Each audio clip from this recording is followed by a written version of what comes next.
Welcome to the Feelings Over Facts podcast. I am your host, Zach Simmons. Here with my co-host, Daniel Jones, aka DJ. DJ, how are you feeling? Feeling good, brother. I'm feeling good. Yes, sir. Yes, sir. Back for episode 8 for another installment of the Feelings Over Facts podcast. Thank you all for joining with us again. Thank you, new listeners. Congrats to the Denver Nuggets on their first ever NBA championship. That happened since our last podcast. So congrats to them. They did it in 5, dispatching of the Miami Heat. DJ, did you see this coming? If you remember, a couple podcasts ago, I said that the Denver Nuggets were going to beat either the Celtics or the Heat in 6. So I was one game off. Unfortunate for my prediction, but I guess I saw it coming because this whole Nuggets team is probably one of the best team performances we've ever seen in the NBA. The team as a whole, but also when your superstar plays that well, it's kind of easy too. Yeah, very true. Jokic was absolutely balling. So, DJ, let's just go right into our first topic of the pod. What we wanted to kick it off with discussing is bouncing off of that Nuggets championship. Do we think that this was an all-time playoff to championship run by this Denver Nuggets team? DJ, I'll go ahead and let you kick it off with your feelings and thoughts. But yeah, let's hear it. Well, we are the Feelings Over Facts podcast. We do get in our feelings about sports, but I'm about to drop some stats, which are some facts, on you right now. Ooh. To talk about this Denver Nuggets playoff run altogether. Kind of piggybacking off what I've already said, it was a great team performance. Probably one we have never seen before. I haven't seen a team that's played as complete as the Denver Nuggets have in a while, based on my recollection, at least. It's just been insane to watch what this team as a whole, but also what Jokic has done altogether. Because, yes, you need it's a team game, but you also need that superstar to go get that bucket or go get that rebound or make a play when you need him to. Jokic is the definition of that being that player. This man, he had, 2 triple-doubles in the finals? Alone? Yep. Almost average one. He getting ahead of my point there, but yes, that's true. Sorry. He's only the 7th player to have 2 triple-doubles in the same finals. 7th in history. That's history in itself. Him and his own teammate, Jamal Murray, had a triple-double in the same game, Game 3, where... Yeah, that's kind of crazy. Jokic had 30, 20, and 10 plus points, assists, and rebounds. Incredible. Incredible performance from just the 2 of them. But, piggybacking off what you just said, almost averaging a triple-double for the entire playoffs in 20 games. He averaged 30 points, 13.5 rebounds, and 9.5 assists. That is probably one of the best performances based on just player alone that we have ever seen. Greatness just happened, and you have to recognize it. Jokic is great. He is a great basketball player. And I think he solidified himself as one of the NBA's just greatest players of all time, just in this playoff performance alone. Because he literally did everything he could for this team, in my opinion. It's been insane to watch. Yeah, it was a great performance by him. To answer the question, was this an all-time playoff to championship run by the Denver Nuggets? I mean, if you look at it based on just a win-loss perspective, it's undoubtedly one of the greatest playoff runs that we've ever seen from a team in NBA history. They went 16-4 to win on their playoff record to win the championship. That is only bested by Katie's Warriors, the first time that they won their championship, by Michael's Bulls, and by the Dynasty Spurs, Tony Parker, Tim Duncan, Manu Ginobili. Those are the only three teams, and I think that was their second championship, maybe, when the Spurs did that. Those are the only three teams that have ever had a better playoff record than this Denver Nuggets team. So I think in that perspective, it's hard to not say that this was a great all-time playoff to championship run by this team. They beat a talented and young Timberwolves team to start out the first round. I mean, a lot of people weren't high on the Timberwolves, and probably rightfully so, but they bested them. Then they faced if you look back at it now, their toughest battle in the entire playoffs was in round 2 against the Phoenix Suns. They're the only team that took them past 5 games. And they beat Kevin Durant and Devin Booker. Devin Booker, while he was having he was just literally shooting fireballs out of his eyes. Like, this man was on fire that entire series, and they beat them in 6. Never really thought that they were going to lose. I missed the part where Devin Booker turned into an anime character, but fair enough. Yeah, he did. You missed it. And then they sweep LeBron and Anthony Davis while the Lakers were playing some of their best basketball of the entire year come that conference championship. And they sweep them. And then they make it to the NBA Finals, and they beat the Miami Heat in 5. A team that was looking like it was just a team of destiny, beating everyone more talented than them. The Heat were less talented than the Bucks, than the Celtics. An argument could be made for the Knicks, maybe. But they were just looking like a team of destiny. And then the Nuggets dispatched of them in 5 as well, to put just a cherry on top of this amazing playoff run. And I think, in my mind, this was 100% one of the great playoff runs by a team that we have seen in NBA history. Sometimes you have to sit back and remember that we're watching something that is great. And it's great for the fan base of Denver. They have been patient enough. First major title for that franchise. Incredible. That fan base has been through a lot with some great players, some great teams, and then running into even better teams. And it's finally they have the generational talent who, let's be honest, if you look at old pictures of him, it's pretty incredible from where you started to where you are now. It shows how good hard work and just being an absolute insane 7-foot monster who's a great ball handler and a passer, rebounder, scorer. He's a full tool player that helps carry a team that plays like a team. Yeah, no doubt. So that kind of leads us right into our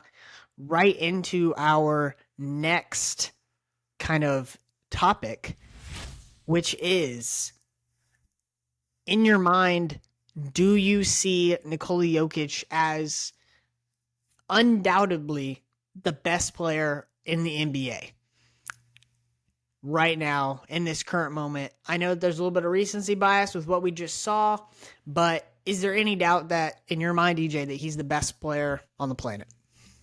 I'm not going to give him outright best player on the planet. He's definitely, as of right now, he's in my top 10. It'd be a debate for myself to put him in the top 5. And I can't just list off. I'd have to list it off right now if I was going to do that. But he's up there. He's definitely up there. I feel like he was up there for me, regardless of active NBA players. He's done things that have warranted that. You're a 2-time MVP, and now you finally go and get your championship. It's pretty much filling all the criteria that I feel like us as sports fans kind of look at for what we call great. In that sense, not you could be a great player and never win a title, but I mean, this man has literally won all the individual awards, Finals MVP, 2-time MVP, and now he's got the championship himself.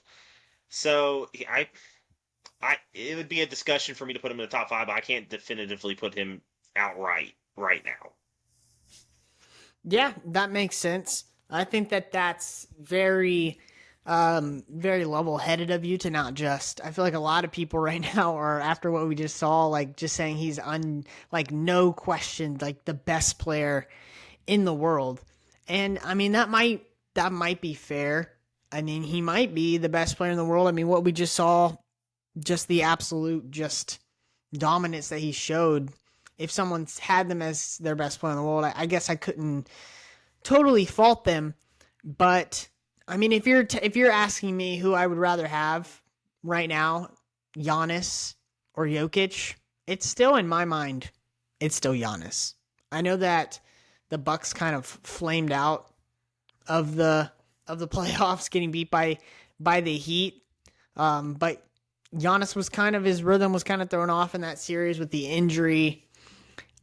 He's still head and shoulders better than Jokic on the defensive end. Obviously not the passer that Jokic is. Maybe not even the rebounder. Jokic looked just like an absolute animal on the boards, just like he was throwing people around. But I still think I've got Giannis one, best player in the world. And then I think I've got to put Jokic at 2 right now on my on the Zach Simmons power rankings of NBA basketball players. But Big credited list there. A yeah, lot of people you fighting really to get want to there. be up there on that list.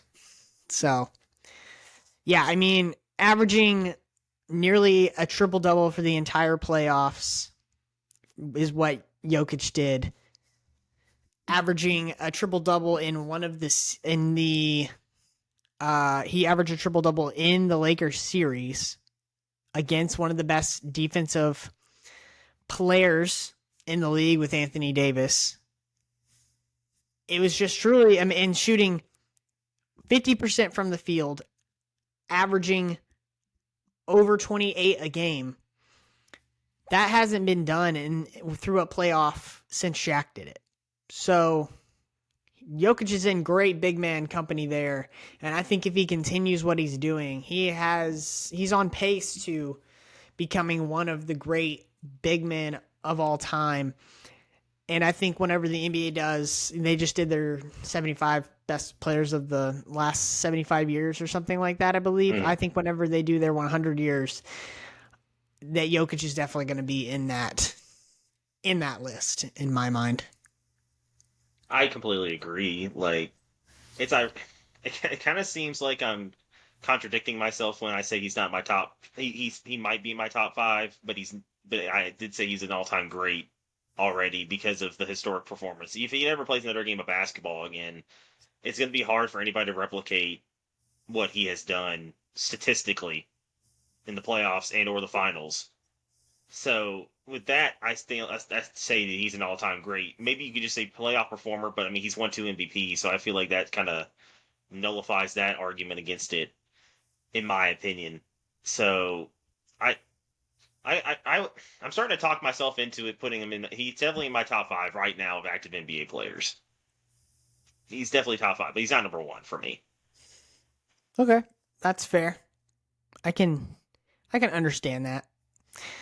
For a lot of people, he probably has to do a lot more to be able to claim that no doubt number one spot that is so coveted. But I think a lot of people were wondering that he's putting up amazing stats. He won the 2 MVPs, but they hadn't been able to see it in the playoffs. And now that it has been seen and can see that his play style and his statistical dominance can lead to an NBA championship, I think that kind of opened a lot of people's eyes to just how truly great of a player he is. So, It got over the hump that a lot of media and fans scrutinized some players on, and it didn't take him half his career, or it didn't have the whole like media. Is Jokic good enough to carry a team to a championship? He's good enough to win an MVP, but he's not good enough. The whole on First Take, Stephen A. Smith going off on how he thinks Jokic is like. yeah. The only thing he's going to be able to do is just continue his legacy, and There's another question for you. I don't know if this was the next question or not. Do you think this is the start of a Denver dynasty? That's a good question. A lot of people are asking, and I don't know. I'm not ready to say that this team can have a dynastic run, that Jokic and Jamal Murray can be a duo that can be contending for championships for years to come, especially with all of the talent that is currently in the NBA and specifically in the West. I My answer to that would be I would have to see at least one more year where they at least get to the conference championship before I'm ready to say that this team is potential dynasty. That's fair. You touched on the two. One's a superstar. I'd give Jamal Murray a star. I wouldn't say he's a superstar. Great piece. Without him, they don't do what they do. I don't think. He's an But all-star he caliber player. he yeah, agreed. So the thing with me that I'm worried about with the Nuggets is that I've said this a lot in past podcasts, and this one started this. This is a team game, and they've played team basketball. What happens when Aaron Gordon and Michael Porter Jr. go off because they earned a big L contract and the Nuggets can't match it, so they have to where are you going to replace it with? That's what I worry with the ability of a dynasty in Denver. Yes, you'll be able to keep Jokic nice and happy with whatever contract supermax contract, he deserves it. He really does. Before even he won a championship, him winning two MVPs, that's your superstar. That's your guy. That's who you build the team around. But it's what every superstar can only pull a team so much. You do need those role players. You do need those players who play phenomenal. I mean, there's that I think it was Game 5 or Game 4 where Aaron Gordon led the Nuggets in scoring. I think he had Yeah, I 27 that think that night. was I think that was game 4, if It I'm not sounds like Game mistaken. 4. That he So went like off. Yeah. Yeah, so and that just proves my point that then you listen to them talk about it, they really do believe that any of those players can have a night, and that's okay as long as the team it helps the team out. That's what I love about this team is they check their egos at the door, and they know their role and they do it well. But when the agent says, "Hey, I'm getting this ridiculous offer from this team X," wanting you for this amount of money with this many zeros, what are you going to do to replace that? And can you replace that? That's what I worry about with Denver. And I have no idea what the contract situation is for said role players. I haven't looked at their contracts. I don't know when their contracts are up. Hmm. I do like this Denver team as it's constructed right now. So if they're running it back as again next year, I think they'll be in at least the Western Conference Finals again. That's minimum for me. I see them doing it again. But there's also some teams out in the West that I think could get a lot better and cause maybe a fight. So the dynasty question, it's also hard to just guess a dynasty. Like I think the question's kind of funny. I wanted to ask it because I've seen it all over sports media. But predicting a dynasty doesn't happen. It kind of it's that like you realize, hey, that was a dynasty after the fact. So it's like, oh, okay, well, that was a dynasty. Yeah. I think that's a really good point, that it's hard to see it coming. So I think the most important thing with a dynasty is a strong nucleus of great players that will stay there and are willing to take possible pay cuts to keep the winning up. And I think that if a lot of the important players for the Nuggets are willing to do that, then this could certainly be a team that we could see contending for championships for the next 5 to 6 years. No doubt.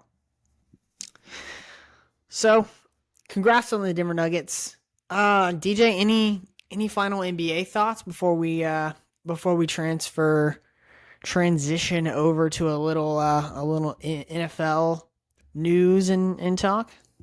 I'm just gonna miss it. There's not gonna be any exciting basketball on for a couple months, but I'll get Yeah. over it once football Hey, at least starts. we have the draft next week. Yeah, Got a little bit it's of true. basketball little basketball content coming. We're entering that dead period in the sports world where it's just baseball going on and nothing really else. Yeah, baseball and occasion some golf tournaments. Yep, exactly. But it's sports. I'll watch it. All right, on to our next topic. Canadian football. Yeah, exactly. The XFL, come on. All right, on to our next topic. In the news recently, DeAndre Hopkins is going on his 2023 free agency tour as he It- as he visits several teams, notably first off the Tennessee Titans, DJ's team, and he is currently visiting with the New England Patriots. So DJ, I just wanted to have a little bit of a discussion about where do we think where do we think D-Hop will end up going? 2, where do we think he fits best? I'll let you go ahead and kick us off as he has visited your team. So you can give us a little bit of your Titans thoughts wrapped into this. But well, yeah, what you think? well, one, I don't think I've ever seen a free agent. Well, all right, let me preface this. I haven't seen a free agent post stuff about people inviting him to a place for a visit and it looking like a college recruiting visit. Because that's basically what it looks like. I Yeah, mean, it they is. brought they brought He's at the CMAs in a box in Nashville. he's at the CMAs. They brought a truck with like a picture of him in Titans gear already saying "Welcome to Nashville, DeAndre." I was like, dang, they are rolling out the red carpet, which is good to see. As a Titans fan, They need him. receiver, we do questionable decisions about picking up receivers or adding receivers to the roster through free agency and the draft and the lack thereof until the 7th round, but that's not guaranteed that person's even making the roster.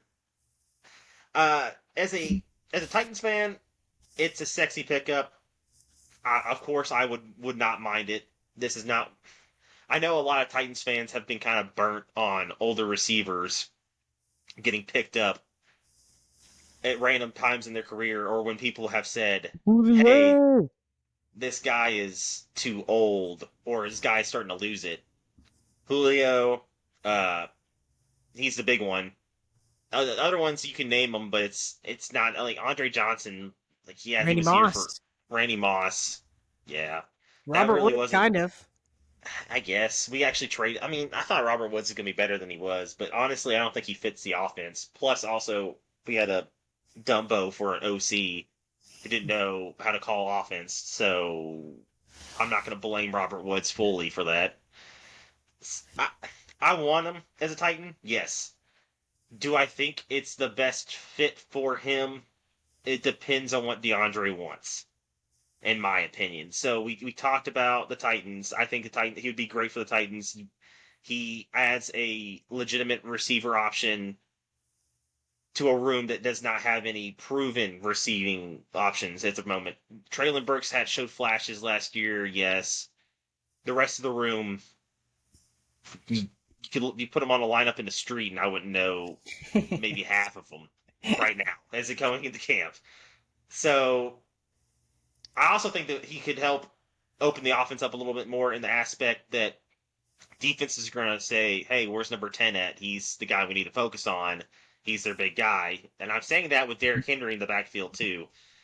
So that could open up and help bring along Traylon Burks. He might not get all the double teams go to Hopkins. You're going to have one receiver that's open. It could help that. And right, I mean, Chig Okokwo, I think is a up and coming good tight end who played very well last year. Was probably our only rookie that I was excited about coming into this year. I I like it. I want him. Do I think he's going to come here? My 75% says yes because he has a former relationship with Tim Kelly, our offensive coordinator. He has a former relationship with Mike Vrabel. I think Mike Vrabel wants another receiver. I don't think Mike Vrabel ever wanted to get rid of A.J. Brown. And I really do think that the video of Mike Vrabel walking away whenever they were trading A.J. Brown was him being pissed off about it. I actually think it is. He was not He's happy. he is never going to come out and say it. No one will ever bring that up. I think that's what happened. I think he was livid, and I don't blame him because Yeah. AJ was his guy, and I think he wanted to pay him. And I think that as the Titans, we are paying for that decision now. In all honesty, look at what happened last year. We really didn't have that big of a passing game. So coming from that, he wants to go get one of his other guys, and I think DeAndre is one of these guys because DeAndre plays out of his mind, 110%. Guy is a freak of an athlete. He still might be one of the best top 5 receivers in the NFL right now, and he's on the older side, but he's not. I don't think he's done by any means. I think that's he still played well last year. Yeah, very So well. yeah, and he was suspended for 6 games. So I think that he would fit in Tennessee. Do I think it's the best fit? No. And I don't think New England's the best fit either. I'm actually going to talk about a team that is not on a visit at the moment. It could change, and a team that I think needs another piece to help them get over the hump, even though they already have an elite receiver, and that's the Buffalo Bills. I think the Buffalo Bills is a great fit for him. Title contender, young quarterback. If you're the Bills, you need to go after him now because Josh Allen's cap hit goes up to like the $40 million range after this year. This is a move that could maybe help you try and get that title that they have been so close to trying to get, meaning going to conference titles or just running into the Bengals at wrong times, who Bengals are hot. And this could be an additional piece that I see fitting because Josh Allen's not going to be able to overthrow his catch radius. Just put it in the area, and D-Hop will probably catch it. And then on the other end, you have DeAndre, you have Stephon Diggs, who's also insane. So like, Yeah. it's a scary scenario. If I think if D-Hop wants to go get a ring, that's the best chance for him to get a ring. He's gonna have to take a little bit of a pay cut, I think, that he probably deserves, being the caliber receiver he is. But that's what I foresee the Bills. Yeah. All great points. I don't really disagree with your Bills point. I think that would be a fantastic fit for him to be with an elite quarterback like Josh Allen, to be the receiver across from Diggs. That would be an incredible 1-2 punch for those two. I think so. I'll answer the question of where I think he's going to go first before I answer what I see is the best fit for him. So, what I see as where he's going to go is kind of, my inclination is geared purely towards just the teams that he's visiting. And I think that it seems like he's probably just going to go to the highest bidder because he is currently visiting teams that are very receiver desperate. With the Titans, I don't think anyone would argue they're receiver desperate at the moment. Their current receivers, as presently constructed, cannot be the plan to roll into next year. I mean, that's going to be rough. You're going to see 8-9 person boxes to stop Derrick Henry if you don't have any other weapons on the outside. So I think visiting the Titans and visiting the Patriots, another team that is weapon desperate, as their current best receiver is, I don't know, Juju Smith-Schuster. I know he just signed there. I guess he's probably their best receiver, and even I don't think he's that great. So they're another team that I think is pretty receiver desperate. So him visiting these teams that aren't necessarily huge title contenders is kind of telling me his motivation. His motivation is, at this moment, I'm coming to the end of my career. I want to get as much money as I can before I retire. So that's ultimately, and he'll go to the team that will give him the most guaranteed money. So I think that that's probably where he'll end up going. With whatever team will do that, if it's the Titans, if it's the Patriots, or if it's somebody else that he visits on his recruiting tour that he is upon right now. So that's where I think he'll go. Best fit is pretty easy for me, honestly. And I think that it's And this would also have to be a change in his motivation because they're not going to offer him as much money, and that's the Kansas City Chiefs. DeAndre Hopkins going to the Kansas City Chiefs. They don't have a lot of cap, so he would have to take a pay cut, but it would be purely just a run at a championship. I think that the career stats that DeAndre Hopkins has, if he was able to join a team and be one of the important pieces that could win a Super Bowl, I think that we're looking at a no doubt first ballot Hall of Famer. If he was able, he might already be a Hall of Famer in some people's eyes, potentially, but I think he's a no doubt first ballot Hall of Famer if he's able to get a Super Bowl along with all of the amazing career stats that he's been able to stockpile up. So I think that would be the best fit, playing with the best quarterback in the NFL. He's not going to have a ton of coverage because people are also going to be worried about Travis Kelce, going to be worried about Mahomes scrambling. So I think that would be the best fit. I think that would be insane for the Chiefs to also add DeAndre Hopkins.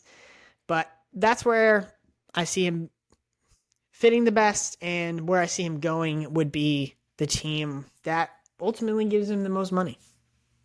So that's kind of why I was shaking my head for the YouTube watchers. I was shaking my head, not because I wasn't disagreeing with Zach, because Patrick Mahomes having DeAndre Hopkins sounds like a glitch in the Matrix. Honestly, that would be insane Sounds like something someone because would do on like Madden. it does. Ironic, 2 podcasts in a row we bring up video game like rosters because that would be Mahomes throwing those weird like sidearm, apparently sideways while being in midair, according to Madden, throws would be insane because D-Hop's probably going to catch it. He's probably one of the only players I've seen in my. Oh, that's not true. All right, he's one of the most. He's one of the active players right now that anytime the ball's thrown to him, I expect him to catch it 90% of the time. Which is very unfair to DeAndre Hopkins, but he does it most of the time. Even on plays that don't count, he still catches. I mean, that one against Miami on Thursday night was insane. That was a couple years ago when he's still in the Texans. He's got a great catch radius combined with his amazing athleticism is why he's been so successful for so long. And his massive hands that literally holds a football in one hand, and it's insane. Yeah, it looks like he's holding a Nerf ball. It does. So, yeah, that's kind of our consensus is D-Hop is very good, according to the Feelings Over Facts podcast. yeah, he is. Shocker. DeAndre Hopkins is a good receiver. All right. So kind of in the same vein as discussing where we see D-Hop going and the best fit for him. In the news recently is Dalvin Cook is getting cut by the Minnesota Vikings. Where do you see... Has been cut by the Minnesota Vikings. Has been cut, yes, post June 1st. So, DJ, where do you see Dalvin Cook going, or what do you kind of see as like the best fit for him? What team do you think could use an older running back, but still, I think, very capable? He's 27. I know that age and for running backs is a little different than most ages for any other position. Let's talk. I mean, the two obvious places is the biggest, or the two obvious places, the ones that got reported after he got cut, which was Miami and Denver. Denver, at first, honestly, I didn't. The NBA Finals. I guess, basically. So if like you said, Zach said in the group message, if the winner of the NBA Finals gets Dalvin Cook, so I guess he's going to the Broncos, according to he's adding to the Broncos. He's going to the Broncos. Honestly, I was thinking about it whenever that first came out. Miami made sense because really it was a running back by committee last year. They had Jeff Taylor for a little bit. They had Mostert. They had Jeff Wilson. Yeah, Jeff Wilson was like a mid-season pickup, mid-season pickup, and it actually ended up doing really well. That offense has got a lot of weapons right now. Adding another one would not hurt. Plus, also a good run game to get the pressure off Tua, who had some injury concerns last year. It makes a lot of sense for them to go look for a proven running back who which is what Dalvin Cook is. And he's still got some tread on the tires. I do believe that. Denver at first, like I was saying, didn't make sense to me at first. And then you think about it, Javonte Williams hasn't stayed healthy. So getting another running back and maybe go running back by committee might help lay some of the pressure and the wear and tear off of Williams and could be a great two-headed running back room along with some great receivers if Russell Wilson could get his head out of his butt. Those are two good spots for a good player. Yeah, for sure. And I think that going to either of those teams, more so maybe Miami, he could be a contender for making a playoff run. I think that, and maybe even Denver. I mean, we're going to be doing our division breakdowns here later in the summer, getting closer and closer to the NFL. We're going to be having some podcasts where we break down the teams, the divisions individually, and talk about the teams themselves and kind of what we see happening for these teams. But I think that Denver with Sean Payton, with a Super Bowl winning coach, they could be a contender. They have the roster that they could be a contender. And I think that Dalvin Cook likes that. And I think that is where he ultimately wants to go. I think it doesn't seem from the reports as is concerned about the financial aspect of it as much as D-Hop is. So that kind of leads me into who I think would be a good fit for him. I don't have any idea where he's going to go. This one is, I have a gist of where I think D-Hop's going to go. I really don't know where Dalvin Cook's going to go. Pure speculation. He could be on a random team tomorrow, and I would not be surprised. Pure speculation. I'm not a reporter, just an expert. So I think he'd be a great fit for the Cowboys. And I think that that's another contending team that is kind of, you don't think they're contending? It's the Dallas Cowboys. They love the cowboy it up. Apparently we love the show NFC East Hate too, according to a comment. So yeah, one of our shorts the comment as well. section blasting us to our NFC East hate. We gotta take it easy on the NFC East. Apparently, probably just a hurt Eagles fan from the Super Bowl. Most likely. I feel so bad for him. Yeah. But yeah, so Dalvin Cook to the Cowboys. I think it makes a lot of sense because Zeke is gone. Tony Pollard has some injury history, so there's no guarantee that he's going to be there for the entire season. And I don't think that he even is a bell cow type of back. I don't think that he's the running back that they want to just, give 20, 25 carries to a game and just say, hey, take us to victory. I think that a 1-2 punch of Tony Pollard and Dalvin Cook would be great for the Cowboys. I think that they have an overall roster that is very, very good that could contend for a Super Bowl since the NFC is a little bit weaker than the AFC, I think. And I think that this is the type of free agency signing that is just very Jerry Jones. Just the big name skill player comes in and everyone's talking about the Cowboys in the middle of June for at least like a week and a half about how good they're going to be next year. I think Jerry just eats that up. Like he loves that. So I think that it would be a great fit. I mean, I can see it happening. Yeah. I mean, I said I didn't know where he's going to go, but I think I just solved it. He's going to the Cowboys. I have no idea where he's going, but I'm telling you where he should go. Yeah, we eventually got there. Yeah. I like that. That makes sense. Everything you said, I completely agree with because Jerry's ego is that big. And he loves when they talk about the Dallas Cowboys anywhere you go, any time of year. He does, yeah. Football's a 365 thing we talk about here in Texas. So, I mean, it makes sense. I'm surprised they don't have their own network yet at this point. The NFL wouldn't allow that just yet. It's not the National Football League plus the Dallas Cowboys. I wouldn't put it past Jerry. He would. I mean, it wouldn't surprise me if he tried. I will agree with you on that. But it does fit. He does love that bell cow running back, which he thought that's what Zeke was. Whenever Zeke first came out, he kind of was, especially his rookie year, and then he has just fallen off. That's why he's still free agent. No one's touching him. So in the end, it makes sense for someone to go to a place like Dallas and Dalvin Cook. I feel like that makes a lot of sense. I was just looking at the teams that were kind of sought. He was or like already like sought after him, but that does make sense. I don't even know. I haven't heard anything about Dallas being any type of interest in Dalvin Cook. But it makes a lot of sense. It's a good fit. It's a position that they may not have a starter right now until like week 8 or 9. I don't know when Tony, like you said, no one knows. I haven't seen any reports about when Tony Pollard is coming back I personally. think So that all indications are pointing towards the first couple weeks he'll be ready. it was a pretty serious injury. So It they was. don't need if they get Dalvin Cook, he can take some more time to do what he needs to do to get back to where he needs to be. Yeah, for sure. I like.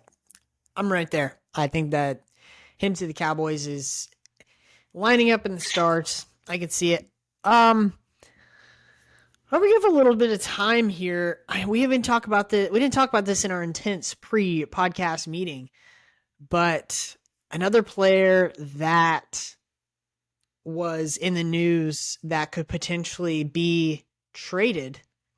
I don't know if you've seen these reports, so I'm kind of putting you on the spot with this one, DJ. But Chase Young there's a little bit of speculation around him not happy with the organization, kind of low key demanding a trade.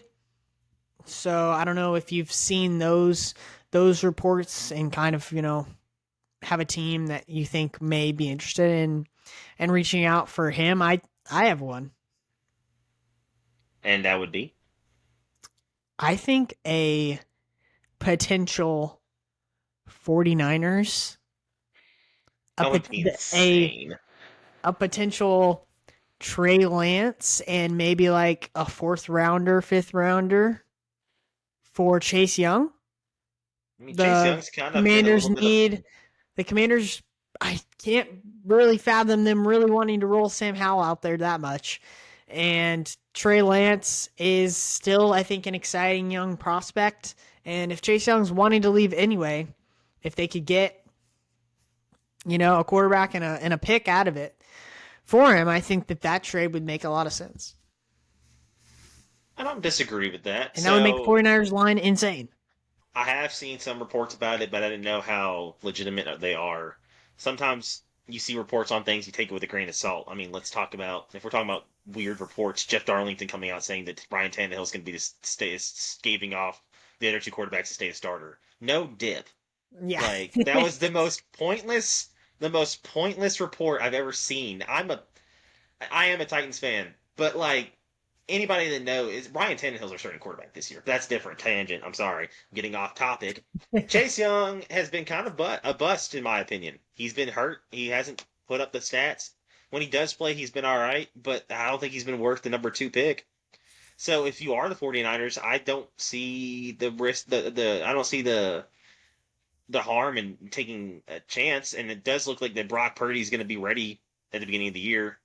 So that was pretty much Trey Lance's chance, in my opinion. So if you think Brock's the future in San Francisco, let it rip. I don't think that's a terrible idea.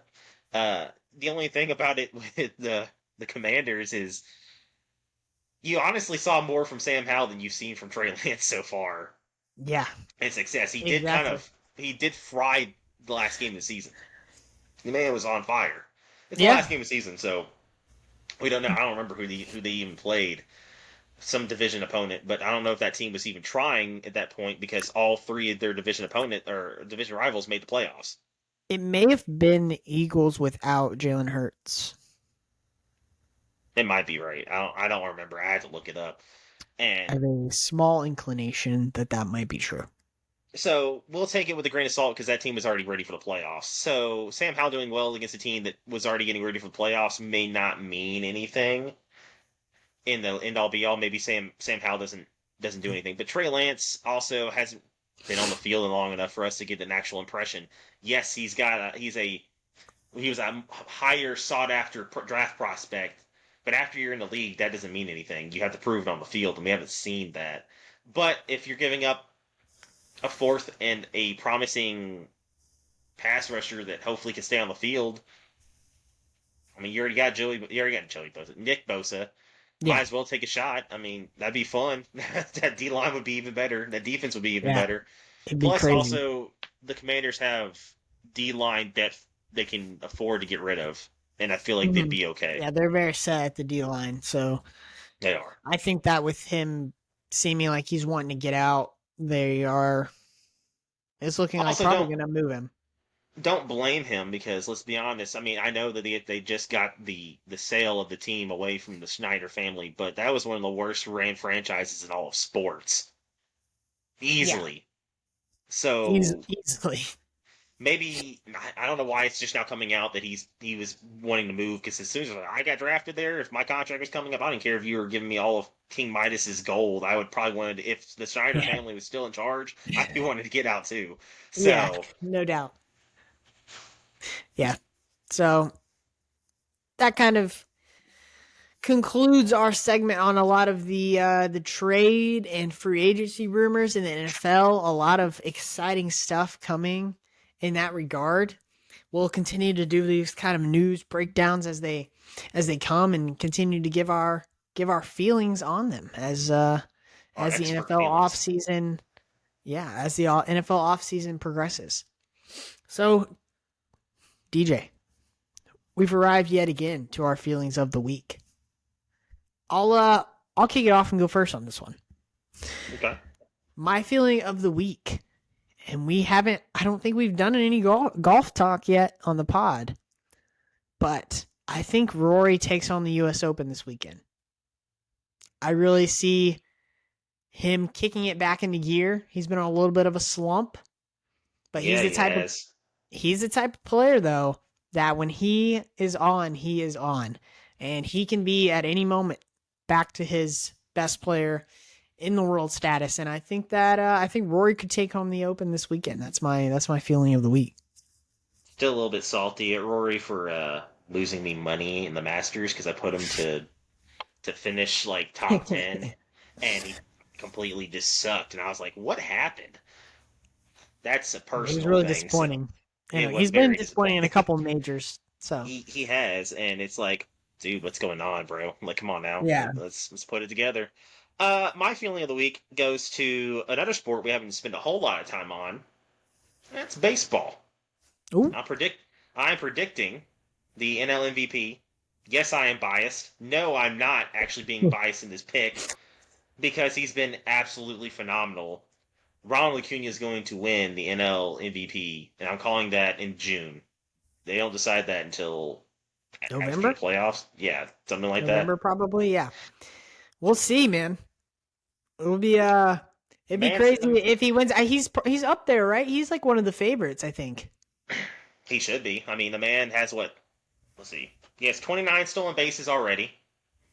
That he ties his stolen base from last year. I mean, he didn't play most of the year because he's hurt, which is fine because he's playing unbelievably now. He's hitting well over 300 average. The man has 14 home runs, 43 RBIs. The guy's absolutely killing it. He's one of the best and brightest stars in the game today.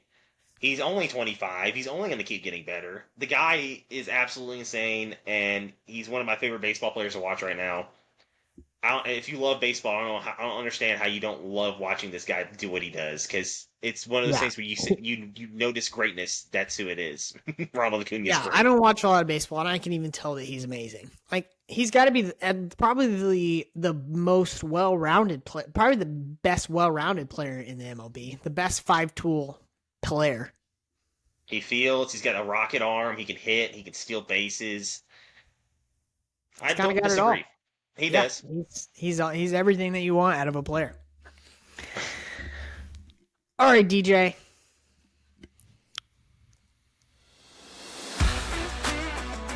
From the Feelings Over Facts podcast, I am Zach Simmons. He is Daniel Jones, aka DJ. Thank you for joining us. Have a good evening and good morning. Peace.